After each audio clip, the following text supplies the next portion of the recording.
Welcome to Thinking Green. I'm Rana, and joining me tonight is Jonathan Pelto, who by this time needs no introduction. But he has worked for many years both as a former legislator, state legislator, working on the budget and education issues and continuing to work on education issues. And tonight's topic is really the threats to public education. We planned this, believe it or not, about 2 months ago. And today is the perfect day to discuss it, because I think everyone is talking about threats to public education after what's happening on the national level. Yeah. If we had timed it, we wouldn't have been able to come up with such a perfect timing. And first off, thank you again for inviting me to be on the show and talking about education the day that Betsy DeVos gets named the Secretary of Education on a 50-50 vote in which Vice President Pence casts the deciding vote. Certainly the most controversial of the Trump's nominees, and that says something when you look at the kind of nominees that he's put up. Somebody who there's really been three vast areas of concern about her. The first is that she has no experience in education whatsoever, no meaningful experience in education, never attended public schools, her children never attended public schools. Her involvement in education has really fit into two categories. One, trying to privatize public education, which was the very topic that we were going to talk about today, and she's the patron saint of privatizing public education, and not only privatizing it in allowing charter schools, which we have seen some sign of in Connecticut, but hers is an extreme radical form of privatization. She is in favor of for-profit charter schools. They don't even make a pretense of trying to do things in the nonprofit world. They are for making money, running education as a market. As a market-driven, where students are customers and parents are decision makers, and you charge enough so that you can provide the product and still make a hefty amount of money. And then she's also a big supporter and has played a pivotal role in vouchers. They call it different things, and we can talk a little bit about it today, but she's really been for handing money over to people to then use that money, that public money, to send their children to private schools and parochial schools. And so we now have a Secretary of Education that has no educational experience. We have a Secretary of Education who has spent an inordinate amount of time engaged in a right-wing politics, a big fan of attempts to cure gay people of being gay, and also pushing creationism in schools, and pushing the concept that evolution should be taught as just another theory along with creationism. And then finally, the amount of money that she's spent, the numbers have bounced around, but in the range of $200 million in campaign contributions. That one of the Democratic senators had asked, did she think that she would be here as the nominee for the Secretary of Education if she hadn't given so many people, including Donald Trump, money? And she ducked that question just like she ducked the others. People will remember that she was unable to answer some of the most basic questions about education. The questions that she was able to answer, she either gave the wrong answer or answers that were more terrifying than if she had kept her mouth shut. The most infamous one that got so much press was her answer to the question whether there should be guns in school. That's right. It's like, well, the schools have to decide that, because who knows, you might have to defend against grizzly bears. Grizzly bears. And saying that to Senator Chris Murphy of Connecticut, who was raising the issues around Sandy Hook, and her response was, no, you might need guns in schools to fight off grizzly bears. But she was unable to differentiate. She's a big fan of testing, standardized testing, but wasn't able to discuss the most basic elements of proficiency versus growth. Not something that every person needs to know about, but certainly somebody who wants to be Secretary of Education should know about. And then her answers around not being committed to ensuring that special education students are treated and have their civil rights protected, whether they go to public schools or independent schools or private schools or charter schools. And that's federal law. And that's federal law, right. And so now she's taking over an agency that the Trump administration and a number of members of Congress have talked about wanting to either to get rid of or to undermine. And I think that we'll see proposals coming from there. The problem with the Trump administration is they are moving forward with policies that have very small amount of support, but things that he has said off the top of his head, despite the fact that he doesn't understand the issues, doesn't understand the repercussions, doesn't understand the impact those policies will have. But one of the things that he said in the campaign was he wanted to take $20 billion and use that money for school vouchers. Now, it's unclear where he would get $20 billion, but DeVos will probably be able to give an idea based on what she's done in Michigan. She's really undermined the public school system in Michigan, and especially in Detroit and in Flint, where now more than 50% of the children go to charter schools. But as bad as it is on what they've done to standard public education, the voucher programs that exist in Michigan or in Wisconsin, some of them are pretty devious systems. They're not just straight vouchers. What they allow is they allow companies to, instead of paying their taxes, use the money that they would have paid in taxes to give to people to then have their children go to private schools or parochial schools, religious schools. And so you lose the revenue. So the companies, what happens with the companies is they don't have to pay their taxes, and people who are already sending their children to private school now have subsidized. And the courts have looked at that in more favorably than using public money, because the argument is that it's really private money from the standpoint of those who want the vouchers. It's private money, but it's money that would have become public, so the deficit gets larger, the national debt gets larger, wow. And people can then undermine public education. So it's going to be an ugly time coming up. So Connecticut is a state with a huge wealth gap, and both on a personal level and a town-by-town level. How is that going to affect us? Well, there's a couple of things. One is that Connecticut already underfunds its public schools. The last study that was done in the mid-90s, so it's an old study, but extrapolating that, it's in the range of about $2 billion a year is what we underfund our public schools. The poor cities and towns suffer far more than the wealthy cities and towns. Wealthy cities and towns are doing pretty well, in fact, and the quality of education, providing students with a comprehensive education.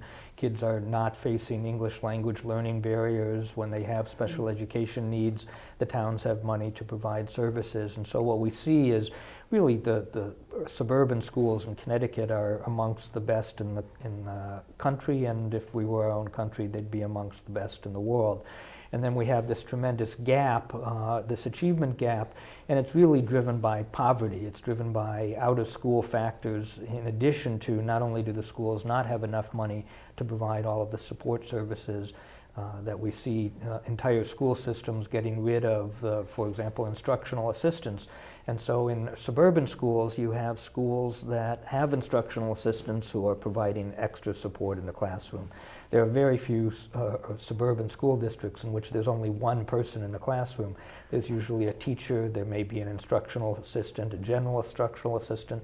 There are usually instructional assistants to help those kids that are in special education services on a 1-to-1 or 2-to-1 basis. And so suburban districts provide a lot of support in addition to those children then going home and having the kinds of support that they need to do well. In urban districts, they have a lot less money than they need, and then they have all of the problems associated with poverty and hunger and the barriers to academic success. So this lawsuit that has been in the news, the CJEF v. Rel lawsuit, in which the judge ruled that it was a mixed ruling. The so-called judge, as Trump would say, condemning the judicial branch and the notion of checks and balances. In Connecticut, we had a judge who ruled that the way in which money is distributed is irrational, that poor towns do not get their fair share of money. He also, in a very strange part of the ruling, argued that special education students shouldn't get as many services and that we spend enough money, we just don't give it to the right people. In fact, unfortunately, we don't spend enough money on education, and although the likelihood is dim that we would see the kind of additional revenue that's needed, it needs to solve Connecticut's problem, needs both additional funds into our schools and then for those funds to be distributed in the right way. So tomorrow, just as the national scene today, the all eyes are on Washington with DeVos becoming Secretary of Education, tomorrow Governor Malloy is going to introduce his budget proposal for the coming 2 years. And we don't know exactly what it is, but it looks like it will be a move to move money from wealthier and middle class towns to poor towns. And so the good news is that the poorer towns will get some additional funds. The bad news is that he's not going to put in the additional funds that are necessary. So we're likely to see a plan that's actually counterproductive, that it will increase taxes in a lot of middle income communities for people that can't afford additional taxes, but it won't give as much money as needed in the urban areas to make a difference. And so today is National Day. Tomorrow we turn our attention to the state, and that will then become one of the big things that will, the state budget and the school funding formula will be front news for the next few months. And soon, of course, we'll be, our towns will be looking at our own municipal education budgets, and there are going to be a lot of challenges, just maybe not in every town, but I know New London will have tremendous challenges. We've seen, what's happened is we've seen virtually no increase in aid across the state for cities and towns when it comes to education. And so what's happened is the only way that schools have been able to maintain their budgets is either to raise taxes, which has happened in a number of towns, or in towns where just simply you can't squeeze more blood out of a rock. You can't get the taxes any higher because there just isn't the tax base. What we've seen is corresponding cuts in education. So we've seen record cuts at the state level, record cuts at the local level, increased layoffs, increased reduction of services. And so we're creating this two-tiered education system. We're creating one in which in wealthier suburban towns and wealthier towns, they have art teachers and music teachers. They have libraries that are staffed with certified librarians. And then we have urban towns and poorer towns that have been cutting back and where the children are just not getting the kind of support that they need. And I'm thinking that in some of these poorer towns, the burnout rate of the teachers must be much higher because the expectations are so much higher without their getting the support either.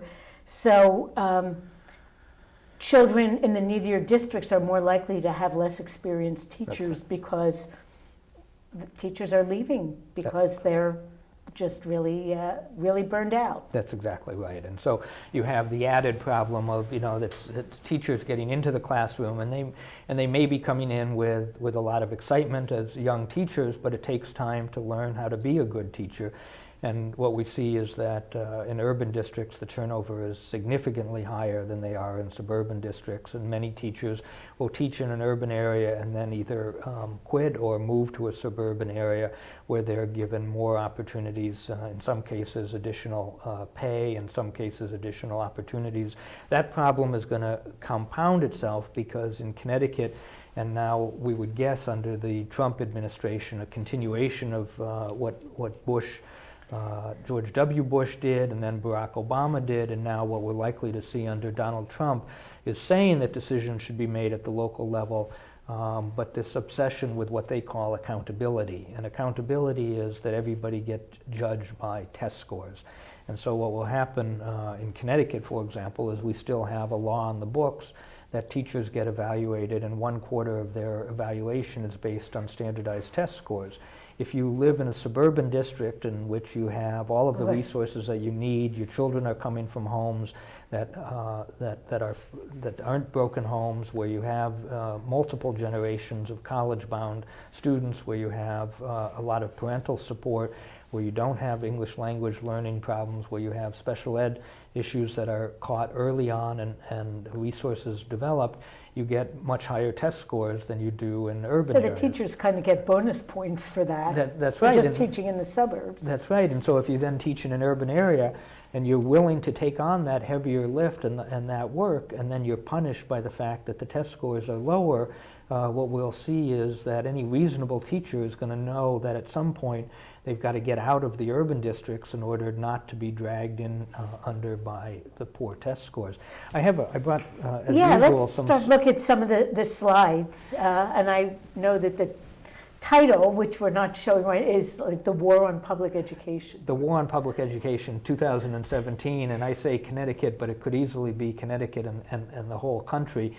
And what I want to start with is a slide about the truth about where we really stand. It's a relatively simple slide, and that is, if you listen to the Donald Trumps of the world, or the Betsy DeVosses of the world, they say that our education system is terrible. Unfortunately, that is a message that came from Barack Obama and George W. Bush. It's a message that neoliberal Democrats like Andrew Cuomo and Daniel Malloy parrot, and that is that there's something fundamentally wrong with our system of education. What the truth is that we have one very successful form of education, and then we have the impact of incredible poverty in this country. This chart shows what's called the NAEP test. This is a test that's given all over the country, in fact, all over the world. And unlike the SBAC, the Smarter Balanced Consortium Assessment Test, which is really designed based on the Common Core and is designed to fail the majority of students, and is designed, in fact, it asks students on material that they have not even learned, which is one of the reasons that the score is so low. The NAEP is a better example of a test that's based on... I have a question. Is it a pencil and paper test, or is it given on computers? This one is primarily a pencil and paper test, so you also don't run into the problem where if children haven't had enough experience, again, if they live in suburban areas, they have computers at home, they've learned to type, they're given all of the advantages of being able to then do better on an SBAC test, which is a computer-generated test. The NAEP is a combination test, but what you see is that all students, or white students, 89% are at or above reading level.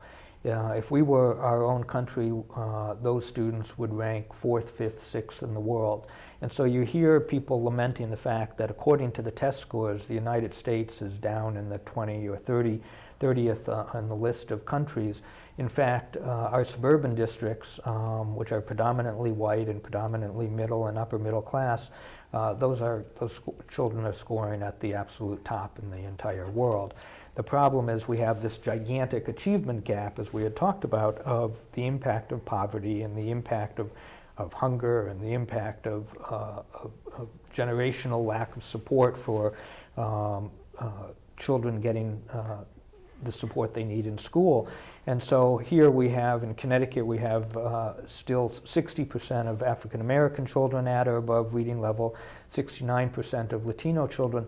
These numbers are still actually quite high compared to, I'll show you this next chart. On the top is Connecticut, on the bottom is Louisiana. The actual numbers are not as important as looking at the pattern, and the pattern is that the lowest ranking children in Connecticut do as well or better than the children do in Louisiana. So in fact, Connecticut has a very successful education system. Even the children that are living in poverty are doing significantly better than children that live in poverty in other states. In fact, the lowest cohort, the low-income students in Connecticut, do better than the average student in Louisiana. So we should be proud of what we have in Connecticut, but we should actually take some serious look and talk about the impact of the poverty. And here's just a couple of those statistics. In 2001, now 17 years ago, Connecticut was the first state in the country to put together a commission on children that said that it wanted to cut the amount of child poverty by 50% in 10 years. 15 years later, we did not cut the amount of child poverty by 50%, it went up by 50%. And so we have tremendous poverty in this state, and that's really pulling down the achievement of a whole lot of children. Those children tend to be in our urban areas and our poor suburban areas. They tend to be African American and Latino.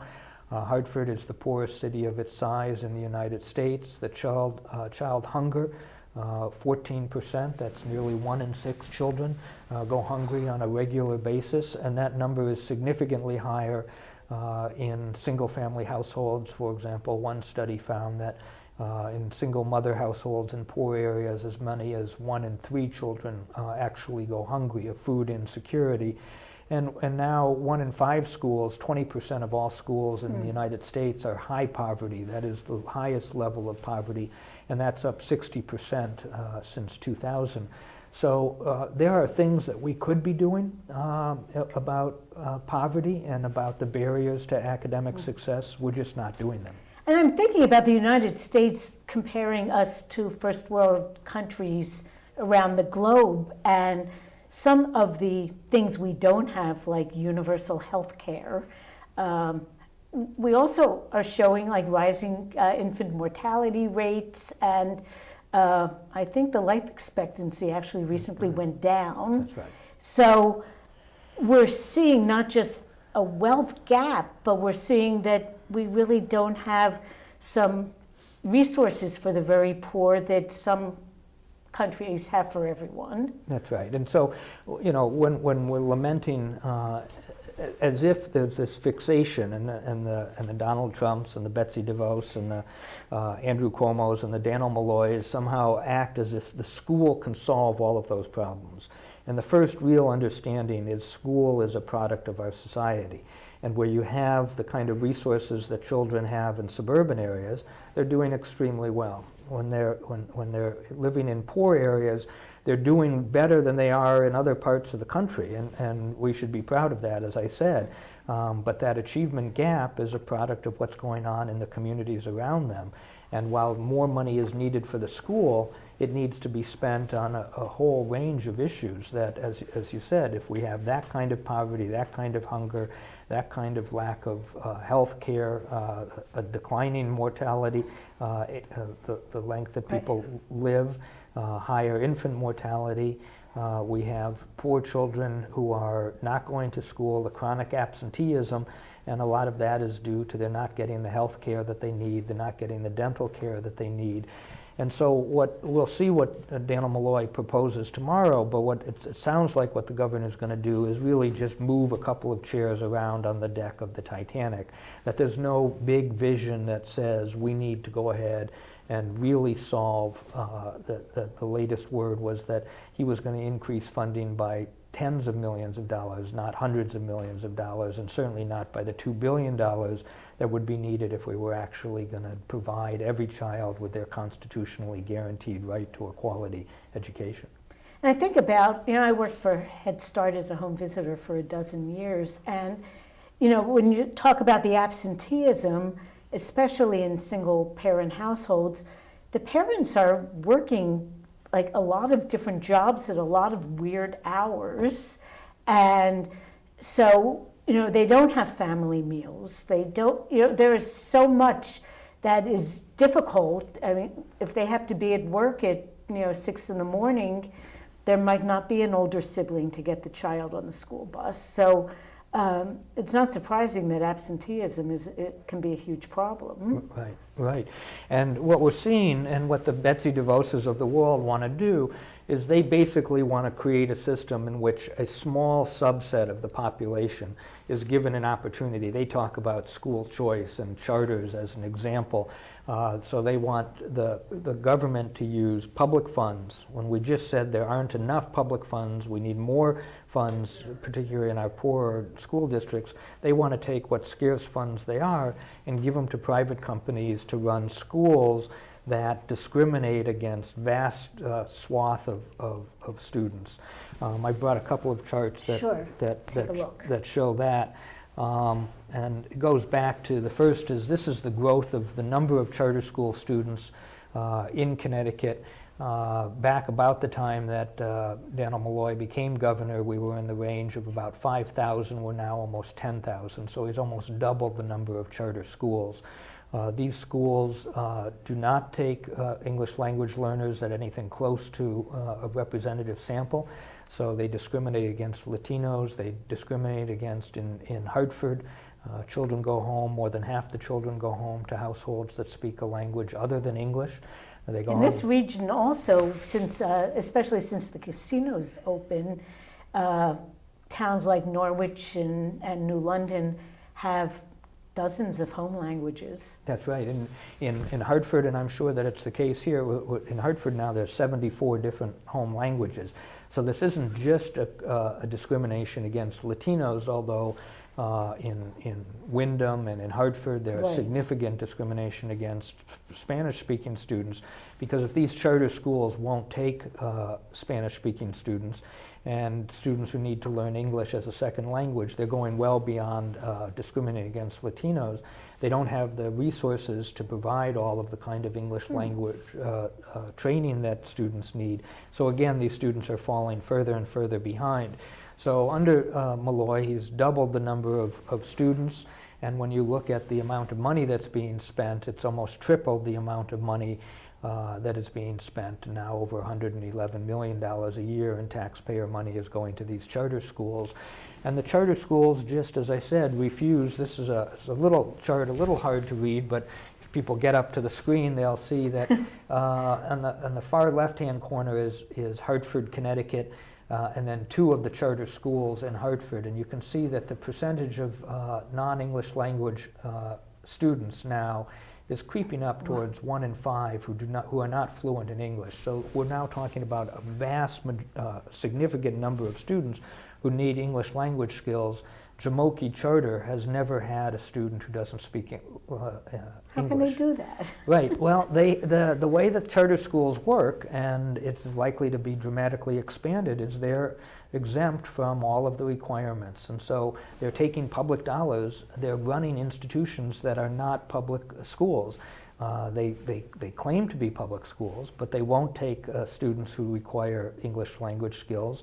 They're much less likely to take students who require special education skills. Even though the local school boards have to pay for those services and not the charter school itself. That's right. They still won't take They still won't take them.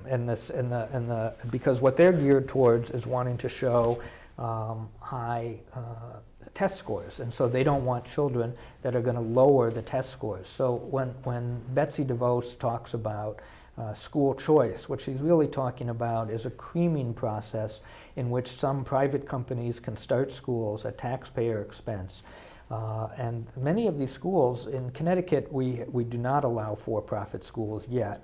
And although we've had a massive increase in the number of schools, there's still relatively a few. They do have some lobbying power, though. I'm always seeing advertising about, call your congressperson to make sure we get, our fair share. That's right. And in Massachusetts, this last November, they wanted to remove the cap that was limiting the growth of charter schools. They spent $24 million. It was the most expensive referendum in Massachusetts history. The charter school industry went all out, and amazingly, the parents and teachers and local taxpayers realized what was going on, and the referendum lost 2-1, even though the charter school industry had spent this exorbitant, massive, obscene amounts of money to try to get that law changed. So the pendulum is swinging back and forth. The problem now is with the news today that we now have a charter school advocate and a voucher advocate as the Secretary of Education, and a president who is pushing for vouchers and charter schools. We're likely to see the federal government continuing and expanding what happened under Bush and what happened under Obama, and that is to say to states, you can have money, but you can only have this money if you use it to expand the number of charter schools or expand the number of vouchers. And unfortunately, we seem to have an administration in Hartford as well that would kind of run with that. That's right. I mean, the big thing about education, the privatization of public education, and the reason that I call my presentation the the threat to public education or destroying public education is that there's been a bipartisan approach to this, this effort to somehow believe that charter schools are the answer. Now, for the first time, we saw the Democrats coalesce. 48 of the Democrats voted against Betsy DeVos. That's the first time that the Democrats stood up together against privatization. And so I've heard a few people say, well, at least the Trump era is bringing Democrats to grow a backbone and to stand up against this stuff. And it brought over 2 Republicans, so that's how they got to 50-50. But we've seen in New York and Connecticut and a number of other Democratic states, the growth of charter schools is just as prominent as the growth of charter schools in other states. Down south, there's been an even more rapid growth, and then in different places, for example, where Betsy DeVos has spent most of her money is in Michigan. And as I said before, now they have more than 50% of the students are going to charter schools in Michigan, in Flint, in Detroit, in Flint, and in one other Michigan city. So it's mostly in the poor cities that this is happening. And it's a nationwide trend, I'm guessing. In most places, most suburban areas, people would never allow a charter school to open. They would never allow somebody to provide the kind of education that students get in charter schools. They're highly disciplined. They're military academy-like. When there was one in Hartford that had what they called the table of shame, and if students did not wear the right color socks or their belt was turned inside out, they were told that they had to sit at the table of shame or they had to eat standing up. There are all kinds of abusive practices that take place in charter schools in Connecticut and around the country.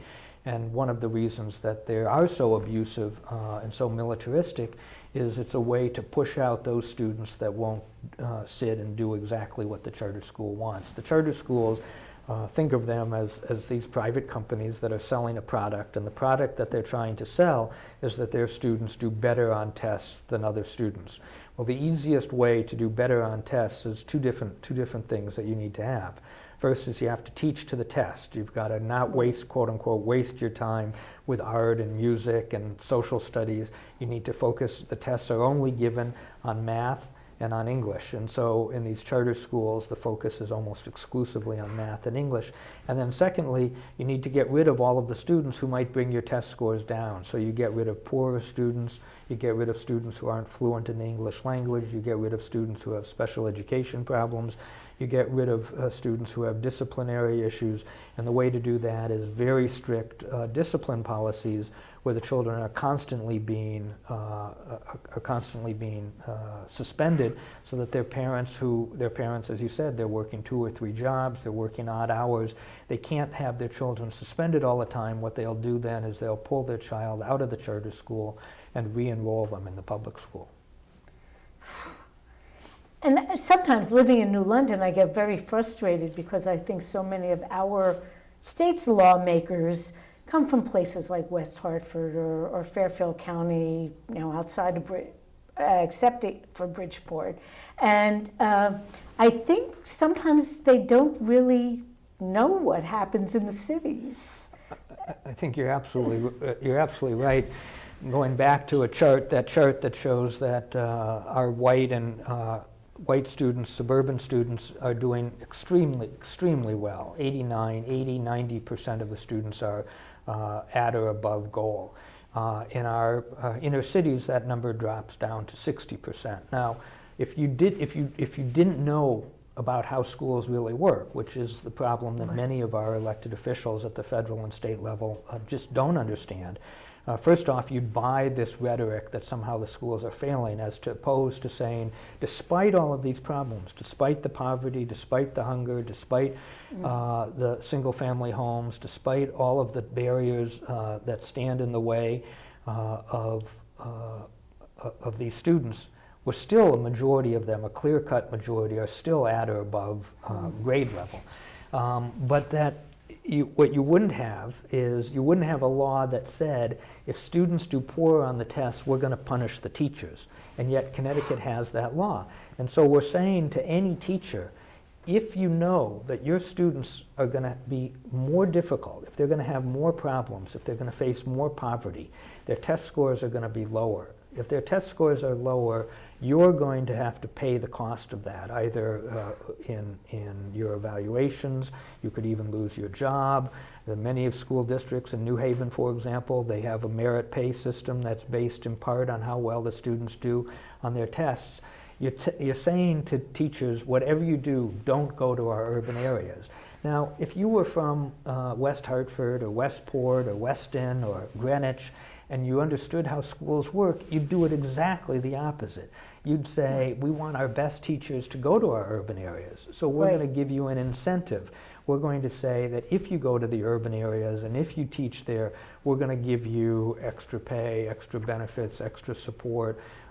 Instead of, if you're teaching in West Hartford and you're a teacher and you get to have an instructional assistant in the room, and every child who has a special education also has an instructional assistant, or one instructional assistant for every 2 students. And in New London or in New Haven, you have nothing but 1 teacher and 30 kids. That's exactly the opposite of what we would want. If we were to design a system that would actually work and provide students with the support they need, we'd say that we're going to pay for, not only do we want good teachers in the school, we're going to pay to have an instructional assistant in every classroom.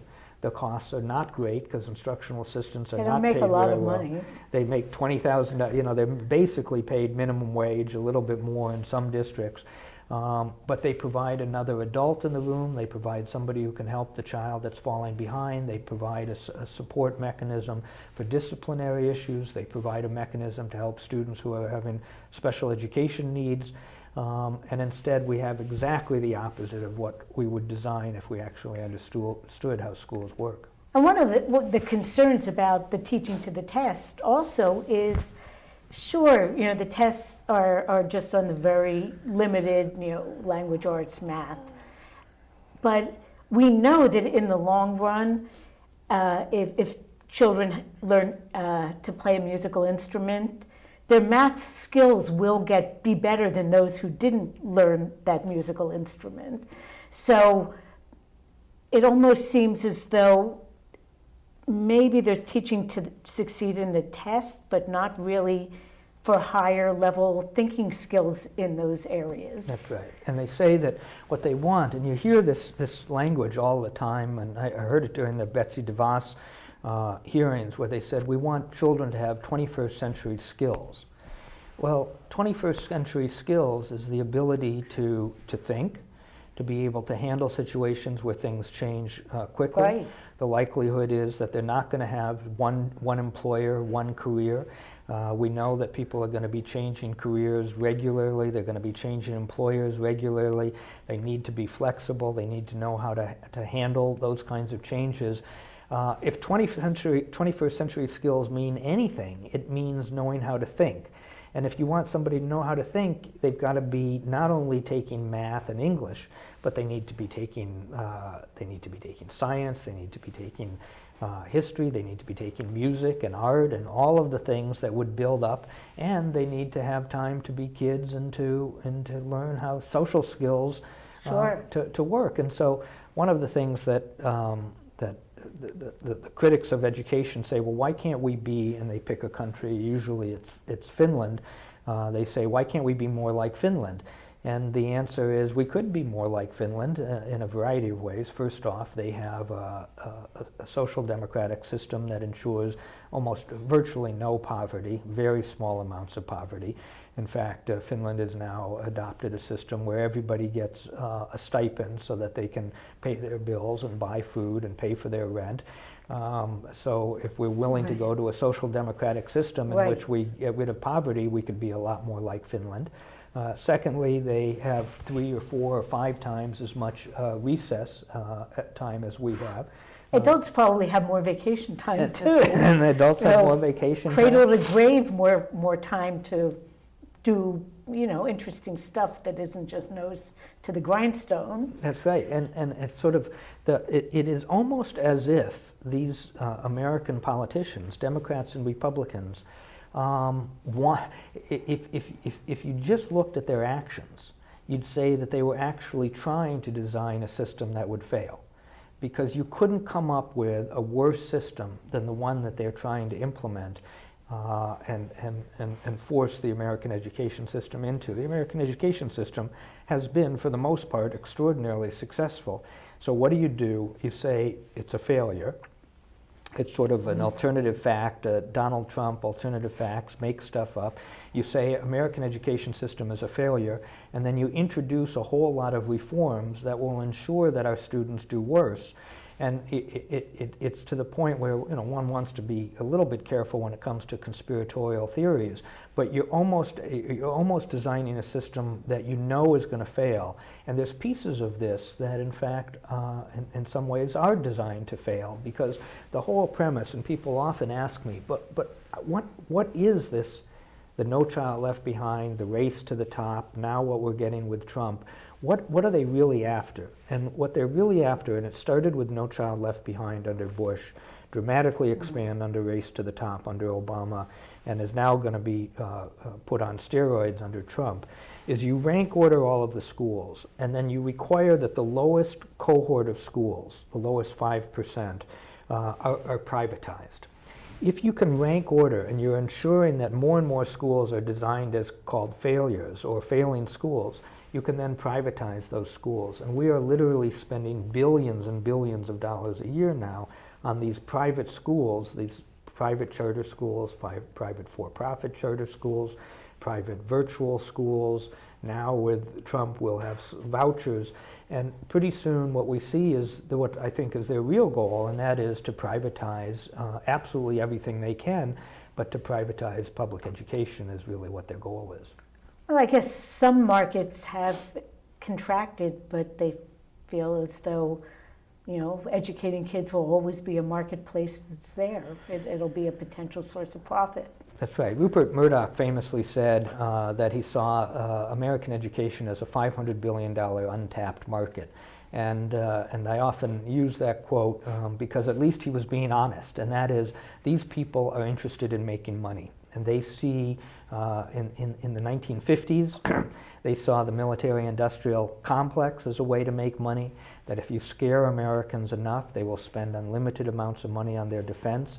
Which we're still doing. Which we're still doing, and if you privatize that and you have defense industry building all of those bombs and weapons and planes and guns, people can make money off of that. And now that same thinking is going into the privatization of public education, and that is, if you can figure out how to privatize public education, you can have a lot of billionaires who are going to make a lot more money at the cost of the children of this country.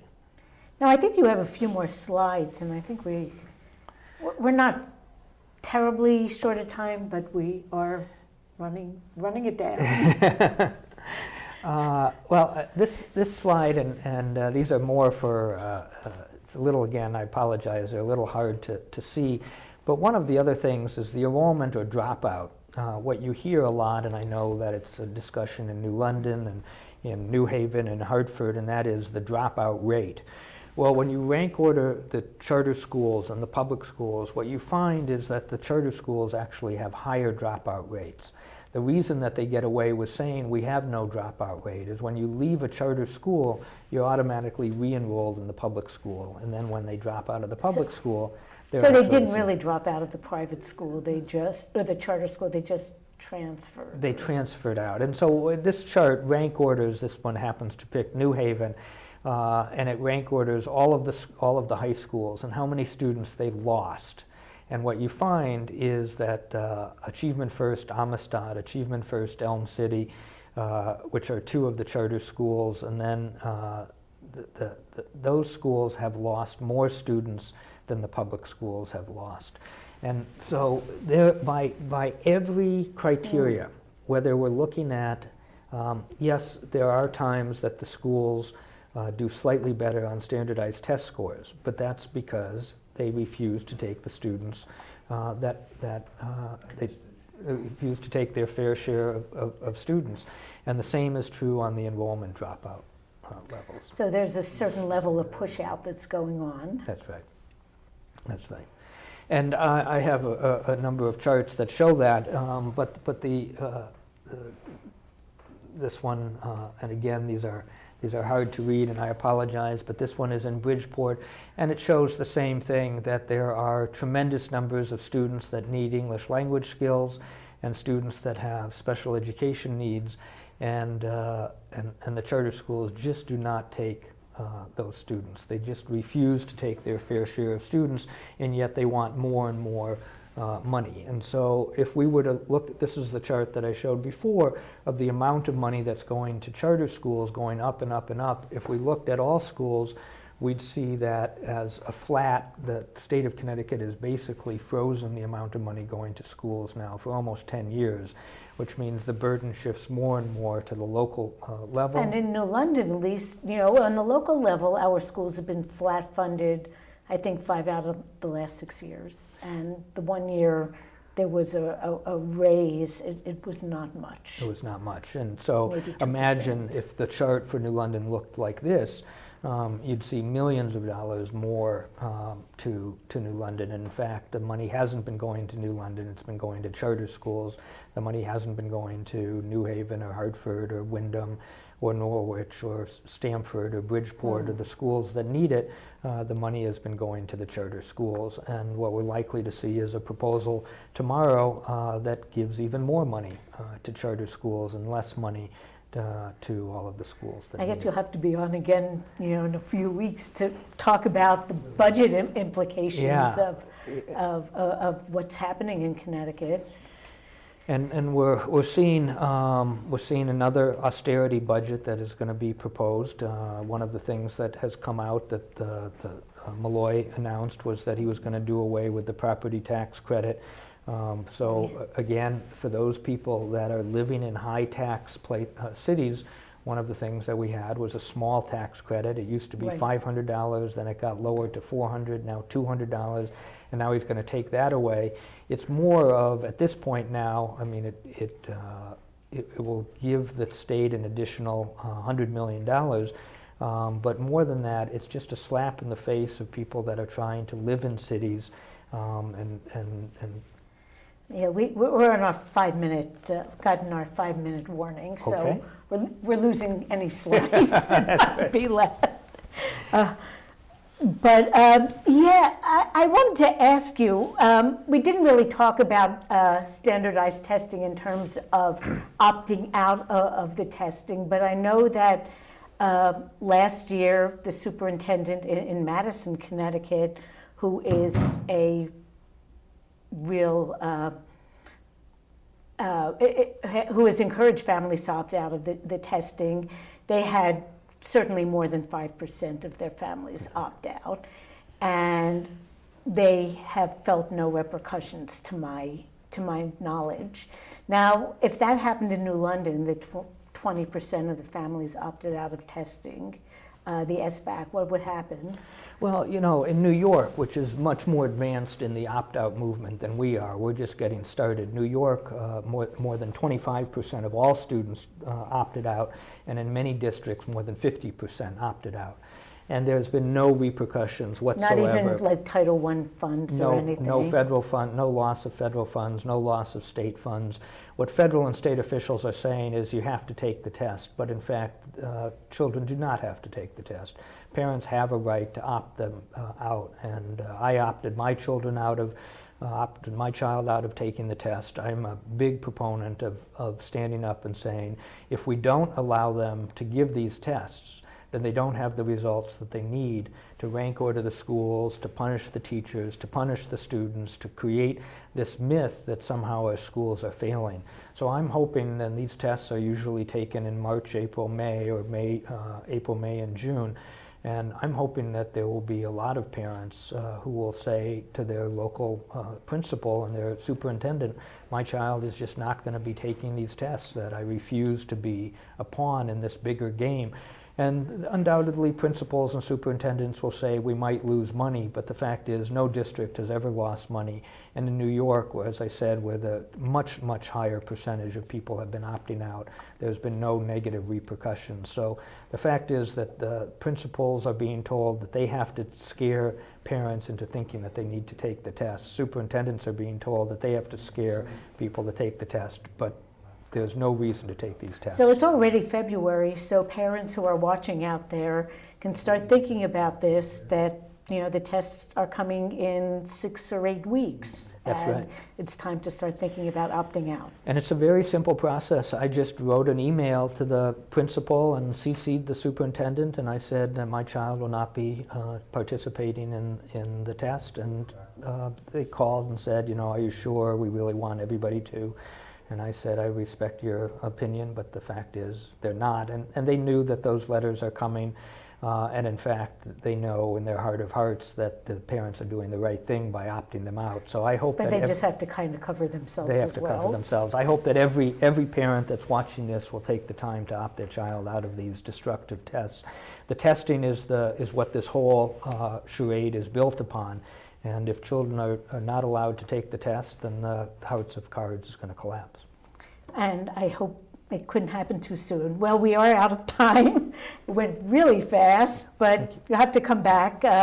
There's a lot to think about in terms of what's happening to our public ed system, and though we didn't think it could get much worse than under Bush and Obama, we've seen that there is the potential. So until next time, thank you, Jonathan, and we'll see you next week.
Muimbe